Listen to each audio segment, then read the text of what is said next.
All right, so welcome to the May Tourette Talk, Body Matters, supporting neurological well-being, excuse me, with nutrition. I'm just going to go over a couple of guidelines and upcoming events before we start. So feel free to keep yourself on camera if you're comfortable, but you don't have to if you don't want to. And please stay muted during the presentation portion, but feel free to send thoughts, questions, and comments to the chat, and we'll do our best to address them in the Q&A starting around 7:45. The recording will end at the Q&A, so feel free to unmute and turn your camera on then. And please note that the recordings, excuse me, recordings are not posted to TS Talk archives if the participants share any personal information during the recorded portion, excuse me. And we have some upcoming events to share. Our next Community Connections for Adults with Tourette Syndrome meeting in June is Monday, June 10th at 7 p.m. Our June Parent Support Group is June 12th at 8 p.m.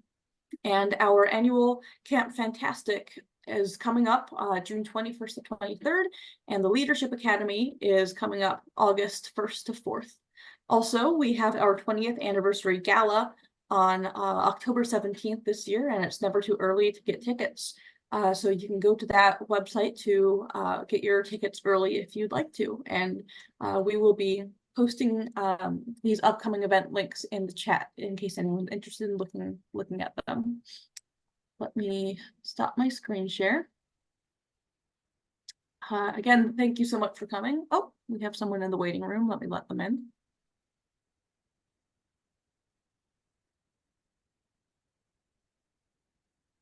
Thank you so much for coming. My name is Alina Osborne. I'm the program coordinator for NJCTS, and I have Tourette's myself. I'm here to moderate the session and answer any questions about NJCTS programs and services. Excuse me. Sorry, I was outside today and there's a lot of pollen. I'd like to introduce Amy Fleischman. Amy Fleischman is a registered dietitian and nutritionist with a master's degree in clinical nutrition from New York University and a Bachelor of Science degree in nutrition from Cornell University. She has been in private practices since 2001. Amy was also the clinical nutrition coordinator for the program for surgical weight loss at Mount Sinai Medical Center. Prior to that, she worked as a clinical dietitian at NYU Medical Center in the Rusk Institute of Rehabilitation Medicine. Amy is a member of the Academy of Nutrition and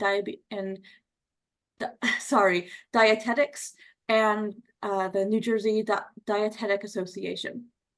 Quick disclaimer before I turn the session over. Please note that the NJ Center for Tourette Syndrome and Associated Disorders and its directors and employees assume no responsibility for the accuracy, completeness, objectivity, or usefulness of the information presented here today. We do not endorse any recommendation or opinion made by any member, presenter, or physician, nor do we advocate for any medical treatment. You are responsible for your own medical decisions. The presenters are providing general information and not any therapy or health services. Thank you. Amy, the session is all yours. Okay, thank you. Should I share my screen now? Go ahead. Okay, let's share. Hold on. Let's start this. Okay, is that good? Okay, so you're muted now. Everything's good. Oh, sorry. Yep, we're good. Okay, so we're good to go. Okay, thank you so much for that nice introduction, and thank you so much for inviting me to come speak to you all today about, neurological well-being with good nutrition. The outline today, just to give you an idea what we're going to talk about, is first talking about nutrition and Tourette syndrome, and then going into obesity trends in U.S. adults, then talking about the My Plate and portion control, carbs, protein, and fats, and healthy eating, and then exercise. So just to start off with Tourette syndrome, unfortunately, as we know, there's no cure for TS, but many different treatments can help manage symptoms. So one would think, oh, could a treatment be nutrition? Is there a certain diet or a certain way we can eat that can help? And again, unfortunately, the answer is no. There's no conclusive evidence suggesting that any diet can benefit those with TS. For example, like people who have celiac disease, okay, you have to have a gluten-free diet and that's going to help. Unfortunately, with TS, there's no one diet that we know will help. And interestingly enough, there was a study that was published a few years ago in 2019 that was published in the JAMA Neurology journal that found that people with TS are nearly twice as likely to develop obesity as the general population, which is very interesting. And the study also found that people with TS have a higher risk of other disorders such as diabetes. So even though there's not one diet, it's very important to pay attention to healthy eating, knowing that there's more of a risk of obesity and other medical conditions. So even though I just said there's no specific diet or anything that can necessarily help, there are some studies, even if not statistically significant or very well proven, and some anecdotal stories from those with TS that report certain dietary habits do help their tics. So I list 5 things here that are shown in the literature that people have found can be helpful. So number 1, would be decreasing the refined sugars, the white sugars, the cakes, the cookies, the pies, the sodas. Because sugar, when you eat it, can increase your dopamine in the brain, which causes your brain to decrease its dopamine production because you're already getting it from the food. So this is relevant with tics because tic disorders are associated with this dysfunction of the dopamine system. So if you're putting a food into your body that's increasing it, that can make things worse. So that's one thing. A second thing is decreasing caffeine because caffeine is a stimulant, which can increase tics. So it's best to try to decrease caffeine. And again, just to remind you, this isn't going to help with everyone. Some people have said this helps with them, so it's worth a try. Decreasing gluten is another one, even if you don't have celiac disease. Some people find by cutting out gluten, that can help. Another one is decreasing the food dye, specifically the red, but there's also the yellows and the blues. Because these food dyes are excitotoxins and they can overstimulate the neurons in the brain. And then you also think someone with Tourette's, there are other conditions associated with it. Namely, some people may also have ADHD. And that's another thing that they find that if one has ADHD and they have a lot of food dyes, that can make it worse as well. And then some other studies find that increasing omega-3 fatty acids such as salmon, tuna, your fish, flax seeds, walnuts, that can help as well. So to note, since there's no definitive answer here if these are going to help, you do something maybe called the elimination diet. You're not going to 1 week cut out all sugars, caffeine, gluten, and this, because how do you know what's helping you? So say you say to yourself, I'm going to give this a try. When you give something a try for an elimination diet, you give it like a 7 to 10 day try to see if it helps. So you cut out caffeine for 7 to 10 days. At the end of the 10 days, if it didn't help, that didn't affect you, you add it back in. The one thing with tics is that everyone's different. If you are having tics every day and you cut out caffeine and you find that you don't have them so often, then you'll know that it helped. However, some people, they come and go and they're worse at other times. So if you're trying to cut out caffeine during a period where you don't have a lot of tics, you're not really knowing if it helped because you weren't getting them so much anyway during that time period. So you have to really think about when to try the elimination diet. But in my opinion, with all things nutrition, it can never hurt to try any of this. So you tried and it doesn't help, but at least you tried and you know that it didn't help. There's no harm that's going to come out of it. So before I get to that slide, since we just saw that those with TS have increased rates of obesity, and we're not here to talk about weight loss or anything, but I just want to show you something very interesting that always catches my eye, to show how this country, the obesity rates are rising and rising at a rapid rate. The CDC put out these charts every few years. I'm just going to jump ahead a few years, stating which states have what percentage of obesity, what percentage of obesity with adults. And that has to be a BMI of over 30. So here you see back in 1990, it starts the most states with most obesity, it's 10 to 14% of their population. Jump ahead to 1995, they added a new category. So now half the country is 15 to 90% obese. Then go ahead 5 more years to 2000, they added another category. Half the country is now more than 20% obese. Then 2004, they added another category, 25%. It looks like a third of the country is now more than 25% obese. Jump a lot, significantly ahead to 2016, they added more than to 30 to 35 and more than 35%. So far, Jersey's still holding in the okay-ish category there. Then you go to the most recent data that's out in 2022, they've added a 45 to 50%. So these 3 states, half their adult population is obese. So it just shows what a problem it is in this country, no matter what your medical condition. So it's very important to take good care of your health, to put you in the best possible position you can. Just give you an idea. You don't have to do it now, just to kind of see where you stand on this map. There's something called BMI, which I'm sure we've all heard about, body mass index. You calculate that by just doing your weight in pounds divided by your height in inches, multiply by 703, and you get a number. And then that number, you want between 19 to 25. 25 to 30 is overweight, and then this 30 and above is obesity. 40 and above is morbid obesity. And on the other end, under 19 is underweight. So that's just to kind of give you an idea of this country and where those numbers stand. So now jumping into the healthy eating. Well, years ago, we used to have the food pyramid. That changed, and now the most, really recent one is the 2011 My Plate. Really, to sum it up, it is the way it looks here. You want, fruits can go on the side. You're not always having fruit with like maybe dinner, but really you want half your plate of veggies, quarter of a whole grain, which we'll go into, and a quarter of a protein, which we're going to talk about, and definitely fruits and dairy throughout the day, just to make it well balanced.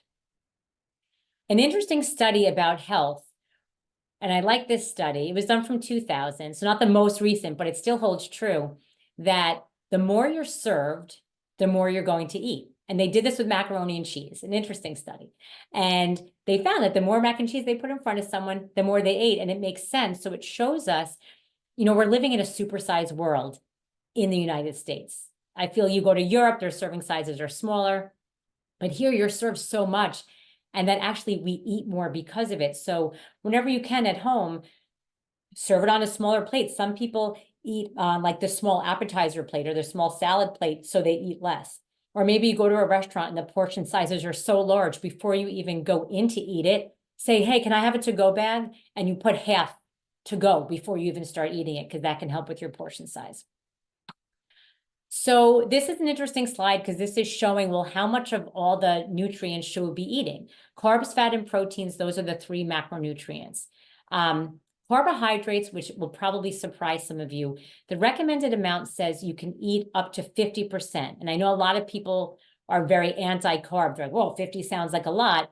But carbohydrates are our main source of fuel. It's our energy. It's like gas to a car. So you need a certain percentage of carbohydrates. And in a few slides, we'll talk about what the best carbohydrates are. In addition to that, you want 20% protein or more. And fat, you want maximum 30% fat, but then it's broken up into 3 categories. So the unhealthy, the bad saturated fat, you can have up to 10% of it, but then the poly and the monounsaturated fatty acids. So the saturated is bacon, butter, cream, cheese, all that. The unsaturated is your avocado, walnuts, fish, nuts, all that whole category, and that's very healthy. So the other 20% is from that. But the reason there's a maximum is because even though they're healthy, the fat category is very caloric. So even though they're good for you, the healthy fats, you can overdo it too in terms of calories. So you want to be mindful about your portion. Then on the bottom right, when it says dietary cholesterol, it says you can't eat, well, you shouldn't eat more than 300 milligrams a day, not to be confused by when you get your blood work done at the doctor's office for your physical. The lab work says you don't want your cholesterol, your total cholesterol above 200. That's in your labs, but you can eat up to 300 milligrams. And then for added sugar, not to be confused with total sugar, because foods, fruit, dairy, your yogurt, your milk, those all have natural sugar, but you don't want more than 10% of your added sugars for your 10% of your calories. And the last nutrient here is your fiber. The goal is to have around 25 to 35 grams of fiber. We all know fruits and vegetables have fiber. It's very hard to get 25 to 35 grams from fruits and vegetables alone. That's when you have to add in a high fiber cereal, quinoa, brown rice, and we'll go into that too, but you want to get in some whole grains. So that's really the main idea of this. The nutrition label. I feel like many people don't even look at it. There's a lot of information on here. This is the newish one from several years ago. There used to be an older one that they updated.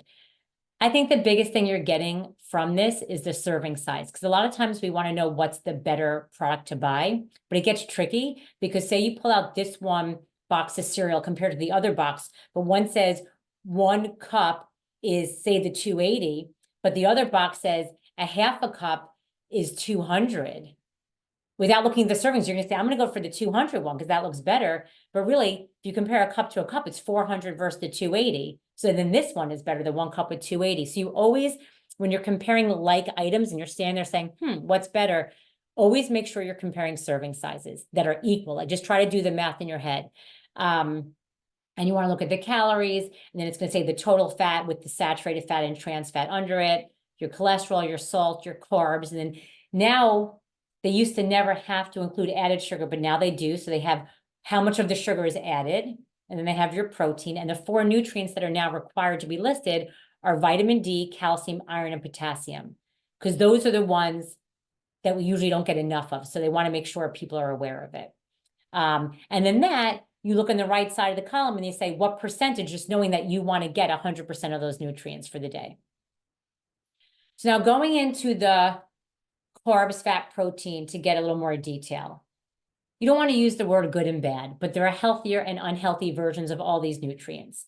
So the healthy carbohydrates are, what I'm sure many people know, is your whole wheat bread, your whole wheat pasta. There are so many kinds of pastas out there these days. You have the Bonza pasta, the chickpea, the edamame pasta, the black bean pasta, it's not just whole wheat. There are so many other good versions. Barilla, for those of you listening that maybe have kids that only want white pasta, Barilla makes a nice Barilla Protein Plus pasta. Looks like white, tastes like white, but they make it with some pea protein and lentil proteins, and they're adding more fiber and protein into it, so it's a good option. Brown rice is great. Quinoa is great. Beans are a very healthy food because this is going to be your healthy fiber and your protein. Oatmeal is very healthy. Sweet potatoes, those are just a few.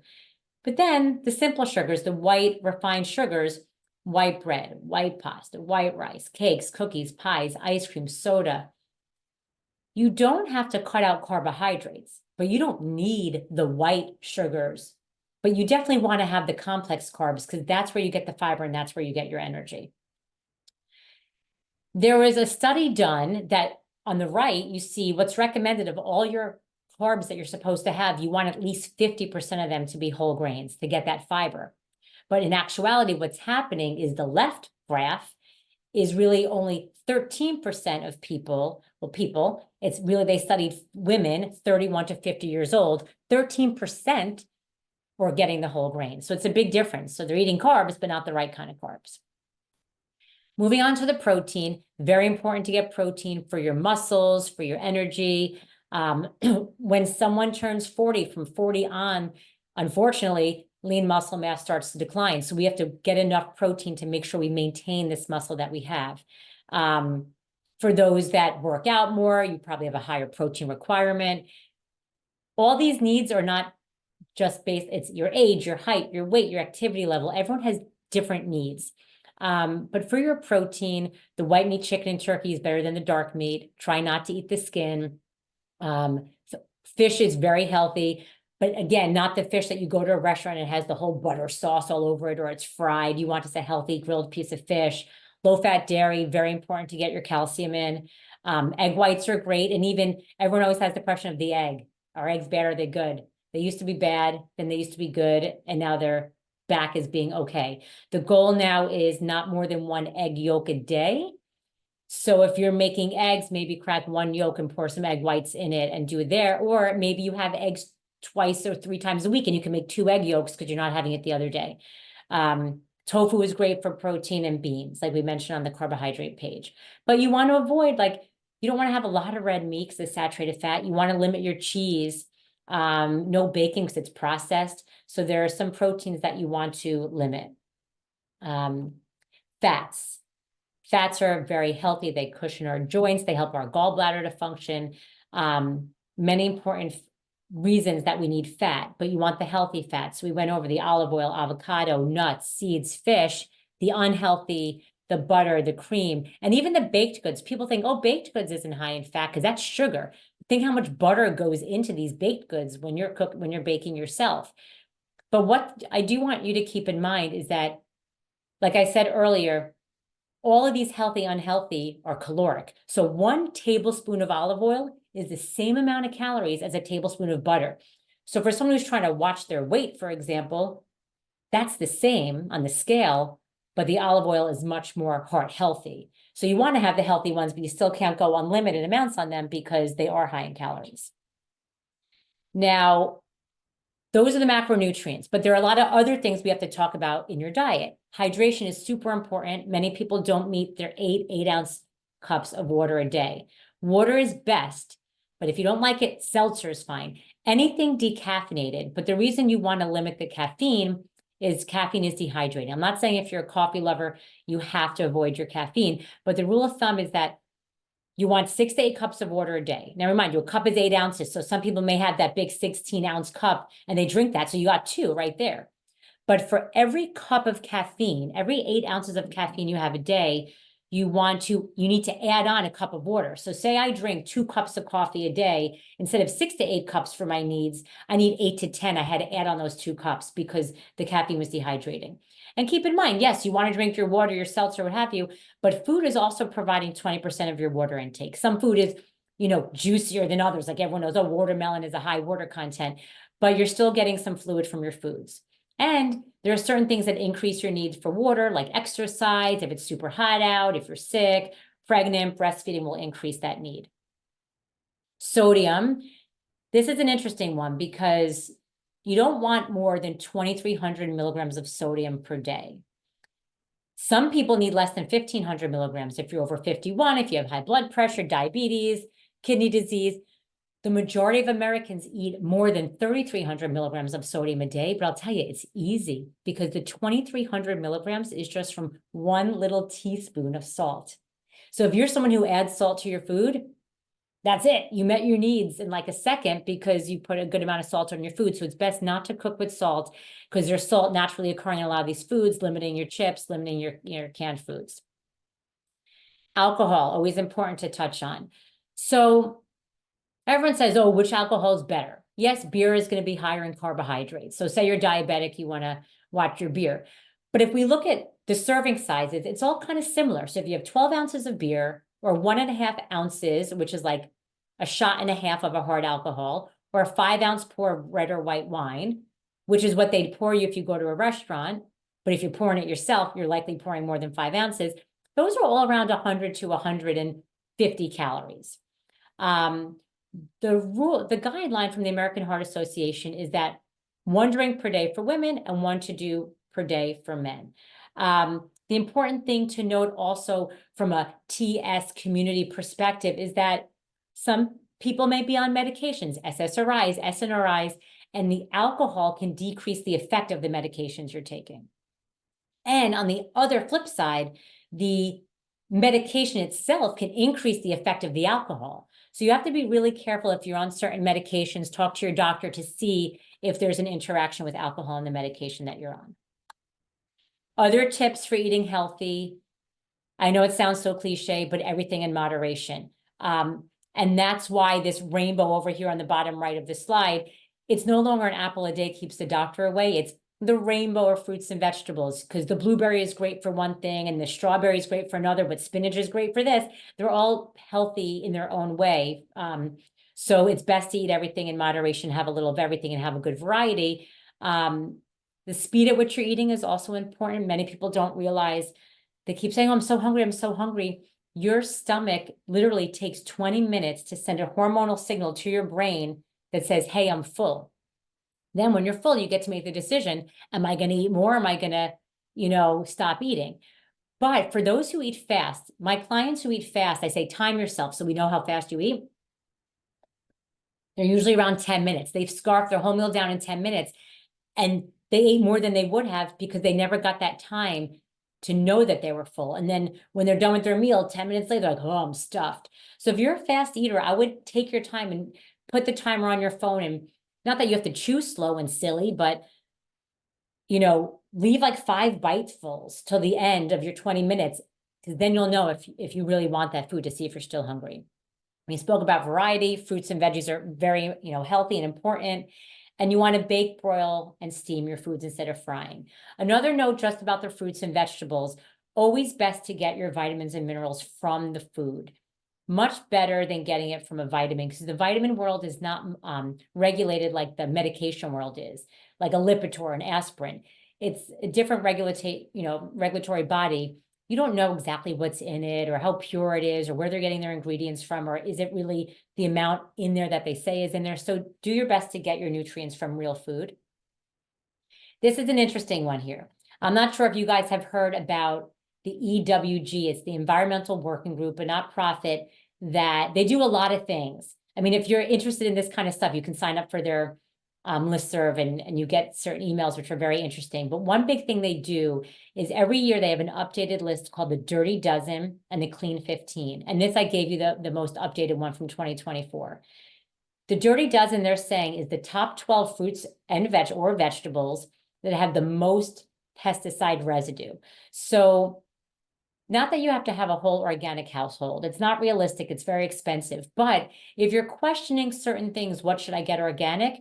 The Dirty Dozen, what's on here, those are the 12 things you want to buy organic. Strawberries and spinach always top the list. Every year, they're always the top 2. Grapes, peaches, pears, nectarines, apples, peppers, cherries, blueberries, and green beans. So for example, I have the most current year saved as a bookmark on my phone, because you can't memorize this all, because every year it changes. So when I'm in the store, sometimes I pull up the list to say, hey, which one should I buy organic or not? And it makes sense that if you see to the right, the Clean 15, or a lot of these have a thick skin, so the pesticides are not getting through as much, like the avocado, the corn has the husk, the pineapple, onions, the kiwi, honeydew, these have the thicker, so it makes sense. Listen, pesticides are still going to creep in through the skin, but not as much as a strawberry, for example, or spinach. So I found this very interesting. So I've been using these lists for years and trying to buy organic when possible. But I do want to add this. It's still better to eat a non-organic strawberry to not eat a strawberry at all. Like, I'd rather you say it's not available or it's not in the budget. I'd prefer you to buy a regular strawberry and have that, as opposed to having, I don't know, candy or even dried fruit, for example, because it's still a fruit and it's still okay. So I don't want you to think it's the all or none approach. It's still buy the fruit and vegetables whenever possible. Okay, so healthy eating on the go. 48% of our money spent on food is usually for meals eaten away from the house, not what we're using or buying in the supermarket. So it's always good when you're on the go, whether you are commuting to and from work, or whether you're on the go with kids with their sports or what have you, or you're on a vacation. It's good to pack some food. Some of these need refrigeration, some don't. So for example, like the hummus, the yogurt, the cheese sticks, say you're going to work and you have a little fridge at work, good. Bring some of these foods and keep it in a little bag in the fridge so you know it's yours. I always have a little bag of nuts in my bag when I'm out and about, because they can stay there for weeks. But when I need them, like, oh, I'm glad I have these walnuts or almonds in my bag. Because then you're in a bind and you have some healthy food. So veggies and hummus are good, yogurt and berries, some fresh fruit, like always just having some maybe apples or bananas in the car. Little individual packs of oatmeal are good to take on vacation. To have for breakfast, you can put some hot water and a little, low-fat cheese stick. This is something interesting I wanted to share with you. It was a study done in the New England Journal of Medicine in July of 2017. But the reason why it was so important, because it was the first study ever to show that sustained diet changes, even later in life, could extend your life. So it's no longer the mindset of, oh, I'm 65, what's the point? Or I'm 75, what's the point in eating healthier? This shows that there is benefit. And it was a significant study. It was over 73,000 men and women over 60 years old followed for 12 years. So that was significant. It wasn't like they studied 20 people that were 60 for a year. This is a great study. And they gave them food questionnaires the beginning and then every 4 years. And they had to answer questions about veggies, fruits, whole grains, nuts, all the proteins and this and that. And they found 3 interesting things. That if you improve your diet by just 20%, which is just showing you don't have to be perfect, but just by making small changes, it was linked to an 8 to 17% lower risk of premature death, which is very significant. And listen, even though this was on 60 plus years old, I'm sure it extrapolates to people that are under 60 years old. It just shows that, you're making some changes and it can help. And then on the other side, they found that eating 20% more of unhealthy foods would increase your risk of death by 6 to 12%. Interesting. So the example they gave was that by swapping out just one serving of red meat or processed meat like bacon or whatever per day with a healthier nut or legume was linked from an 8 to 17% drop in the risk of premature death. This was just by swapping out one serving. So it shows that make small changes. Maybe you're like, oh, instead of butter on my toast, I'm going to put avocado, and that's going to be healthy. Just for an example. So don't think you have to have the all or none approach with healthy eating. Make small changes and it could helpfully, help, make a difference. So I always like to put a plug for a physical. I'm not a doctor, but I do think physicals are very important. Many people don't get their physicals because they think I feel fine. Maybe they're scared to hear what they're going to see from their labs, but there's so many things with today's advanced medicine and technology that can be caught so early. You can see if your cholesterol is trending up. You can see if you're pre-diabetic. There are certain things that can be caught early. So it's a good idea to get your blood work done. And then also the mammogram, the colonoscopy, the PSA for men. Like it's important to get this stuff done. Just a little touch here. If someone is carrying around some excess weight, this kind of goes back to the mindset of a little goes a long way. It doesn't have to be a huge change. That several studies found that by just losing 5% of your body weight, so that means if someone's 200 pounds, 10% is 20, so 5% is 10. If you're 200 pounds and you lose 10 pounds, even if that's not what your goal weight is, you're significantly reducing your hemoglobin A1C, which is the lab for diabetes, your blood pressure, your cholesterol, you're raising your good HDL, you're lowering your triglycerides. There are health benefits to just losing a little. So I just wanted to bring that across. Then we have to mention activity because health is your diet and your exercise. And by diet, I mean healthy eating, not that you have to be on a diet. So physical activity is very important to build that lean muscle mass, which starts to decline from 40 years up. It helps to maintain your healthy weight and just improve your cardiovascular and metabolic health. The guidelines are 150 minutes of cardio per week. So that equates to, say, 5 days a week of 30 minutes of walking, plus 2 days per week of strength training. In my practice, I find that the strength training is the hardest that people aren't doing because it's kind of easier for them just to go out and take a half-hour walk after dinner or on their lunch break than lifting or doing light weights. But that strength training is very important to build and also maintain your muscle mass. You don't have to just go to the gym to exercise. Even shows like this housework, you can burn 160 calories an hour. And then things like tennis are a lot. Gardening, look, if you're down there digging and gardening, 500 calories an hour you can burn. So that is something to take note of. Now, just to kind of bring it all full circle together here, when we think about healthy eating and just healthy well-being, I think of it as a 4-prong approach. The first is the nutrition, and that's twofold. That is healthy eating, so that's the quality, but it's also the quantity, because you can eat too much of a good thing. You want to make sure you're eating healthy for the most part. I always say like 90%, because food, as much as it's health, it's also pleasure. And you want to make sure you live. And if you're a chocolate lover, you're still going to have some chocolate. If your absolute favorite thing is pizza, you're going to have a slice, but once in a while. You're not going to have 3 slices of pepperoni with garlic knots. You're going to have 1 plain slice and a salad. But there's still room for the foods you enjoy. So nutrition is one component. The second component is exercise that we just spoke about. So that's important to get that in. A third smaller component, but I think just as important, is sleep. The guidelines are 7 to 8 hours of sleep. Research shows less or even more, like above 9 or under the 7 is not so healthy for us. So you want to try to make time to wind down at night and get a decent night's sleep. Or if you can't during the work week, try to catch up on the weekends. And then the fourth component, and I'm not a psychologist, but I always like to kind of bring this up. A lot of our nutrition and health and well-being is behavior modification, because so many times we eat when we're happy, when we're sad, when we're celebrating, when we're mourning, when we're stressed, when we're on vacation. Food is such a part of everything we do. So you have to think to yourself, okay, am I eating because I'm hungry? Or am I eating because I want to? Sometimes, sure, we eat because we want to, but the majority of times you want to eat because you're hungry. And then you also want to make sure, do you actually like the cookie that you're eating? And if you're not enjoying it, it's not worth it to eat something that's unhealthy if you're not really enjoying it. If you're eating something that's sugary or fatty, you want to make sure you're actually enjoying it. So those are the 4 components that really bring in nutrition. And then I found this cute little cartoon that I've had for years. I love it. It says, I'm going to order a broiled skinless chicken breast, but I want you to bring me lasagna and garlic bread by mistake.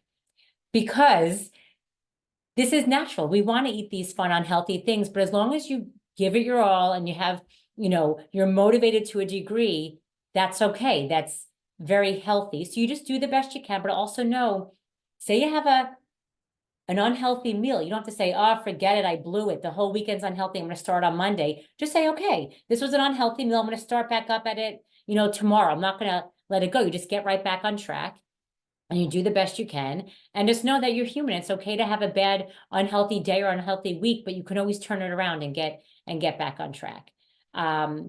So that is, let's see, I was following the time to make sure I did the 45 minutes. So I'm there. And I do want to just add, I'm not sure if this is okay or not. Stop me, Alina, if you don't, but I am in private practice. I have my own practice and I do take insurance. So if anyone wanted to talk specifically about any, detailed conditions for yourself, I do take Aetna, Blue Cross, Cigna, and United Healthcare. I do virtual appointments, so it's easy. So if you want to, my phone number and my email are there if you wanted to reach out. But feel free to ask any questions you have. So that's basically all for tonight. Thank you so much, Amy. That was great information, and that's also great to know how accessible your practice is. I think